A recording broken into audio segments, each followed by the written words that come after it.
Bueno, el espiritismo es una doctrina filosófica, guión religiosa, guión espiritual, y que propone, bueno, naturalmente la existencia de vida después de la muerte y la posibilidad de que nosotros, seres humanos, somos una cáscara que cuando nos morimos abandonamos este cuerpo y según la doctrina espiritista, cierto nivel de espíritus permanecen en tierra y otros se elevan. Para quienes sostienen el espiritismo, por supuesto, todos los seres humanos estaríamos dotados de una suerte de mediumnidad o de capacidad para percibir este tipo de entidades o espíritus. Generalmente la medium o el medium era el que supuestamente tenía la capacidad para interactuar con el otro barrio, con el otro mundo. Entonces se hacían reuniones, las SANS, las reuniones espiritistas, en donde había esa persona y otros que podían ser investigadores o los interesados, por ejemplo, familiares que querían saber qué pensaba su difunto padre sobre tal aspecto. Entonces, las condiciones de la reunión eran de poca visibilidad, obviamente con las luces difusas o apagadas absolutamente. Entonces, el medium entraba en trance, o la medium, generalmente eran mujeres, entraban en trance y ahí aparecía la otra personalidad, que sería el espíritu de este pariente, que se incorporaba en la medium. Entonces la medium empezaba a hablar, empezaba a decir, empezaba a escribir, y la gente que estaba alrededor le podía hacer preguntas y paralelamente, durante toda la sesión, que se ven muchas películas, ¿no? De Hollywood hay muchas películas que tratan el tema, respondía a las inquietudes de los parientes y también de los investigadores, y de paso se producían una serie de fenómenos.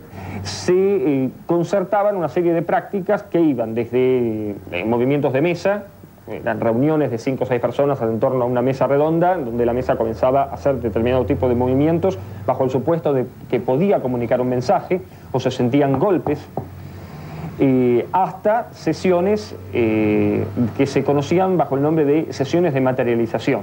Estas sesiones de materialización consistían en seleccionados tipos de médiums que en determinados momentos, algunos de ellos eran severamente estudiados, incluso algunos se les introducían dispositivos en la boca o en algunos orificios porque se suponía que esta sustancia que expulsaban el ectoplasma provenía de alguno de estos orificios corporales. Esta sustancia, por lo general, salía por la boca del médium, tomaba una forma.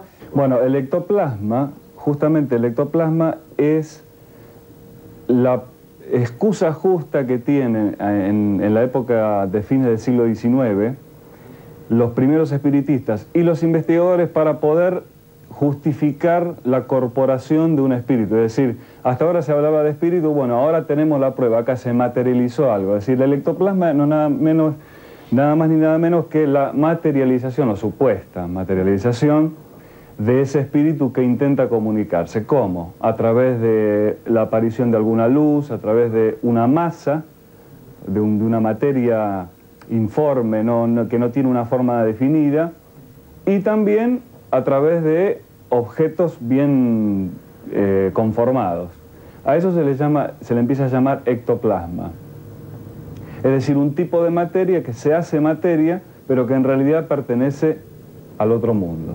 Pero lo cierto es que algunas casas o sitios aparentemente guardan lo que algunos sostienen es el recuerdo o una suerte de energía impregnada en el lugar. Nadie sabe a ciencia cierta cuál es la naturaleza de esa energía, pero lo cierto es que aparentemente algunas veces estas energías o estas fuerzas o la naturaleza que sea se puede presentar de alguna forma y, por supuesto, algunas personas particularmente psíquicas o sensitivas tienen posibilidad de percibirlas o experimentar de ellas.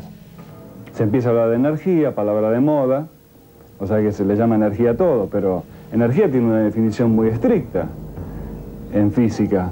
Entonces vos tenés que buscar, bueno, ¿qué tipo de energía voy a buscar? ¿Qué es la energía fantasmal, por ejemplo?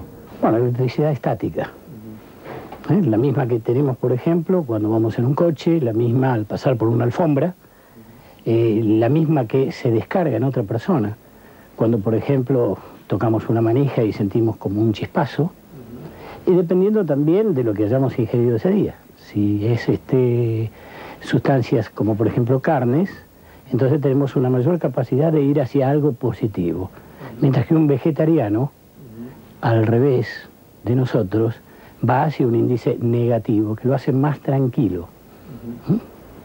En muchos casos, las investigaciones están basadas en el empleo de equipos, tecnología.